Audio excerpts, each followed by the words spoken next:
আসসালামু আলাইকুম ওয়া রাহমাতুল্লাহি ওয়া বারাকাতুহু। ছোট্ট বন্ধুরা, আশা করি তোমরা সবাই ভালো আছো। আজকে আমরা আরবি হরফ উচ্চারণের শেষ ধাপে চলে এসেছি। আশা করি তোমরা সবাই আগের ক্লাসগুলোর টাস্ক ফুলফিল করেছো এবং সঠিকভাবে গ্রুপে আপলোড করেছো। আজকের ক্লাসে যে 8টি হরফ শিখবো সেগুলো খুবই গুরুত্বপূর্ণ। এই 8টি হরফ শিখলেই তোমরা আরবি ভাষার সবগুলো হরফ শিখে ফেলবে। তাহলে চলো শুরু করা যাক। আজকের ক্লাসের প্রথম হরফ হলো কাফ। আজকের ক্লাসে আমরা প্রথম যে হরফ দিয়ে শুরু করলাম সেটা হলো কাফ। সবাই আমার সাথে উচ্চারণ করো, কাফ। কাফ। কাফ উচ্চারণের সময় আমাদের গলার গভীর থেকে উচ্চারিত হবে। আবার সবাই আমরা উচ্চারণ করি, কাফ। এর পরবর্তী হরফ হলো লাম। সবাই আমার সাথে পড়ো, লাম। লাম। লাম হরফ উচ্চারণের সময় আমাদের জিহ্বার মধ্যখান উপরের তালুর সাথে লাগবে, লাম। পরবর্তী হরফ হলো মিম। মিম হরফ উচ্চারণের সময় আমাদের দুই ঠোঁট একসাথে লেগে যাবে।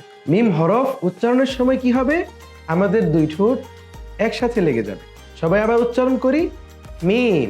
পরবর্তী হরফ হলো নুন।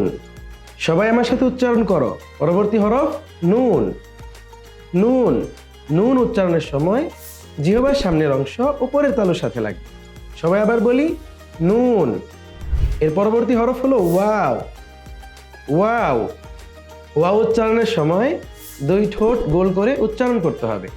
সবাই আমার সাথে পড়ো, ওয়াও। পরবর্তী হরফ হলো হা। আমরা সবাই উচ্চারণ করি, পরবর্তী হরফ হলো হা। হা উচ্চারণের সময় গলার মাঝখান থেকে শ্বাস বের হবে। সবাই আরেকবার উচ্চারণ করি, হা। পরবর্তী হরফ হলো হামজা। হামজাটা আলিফের মতো।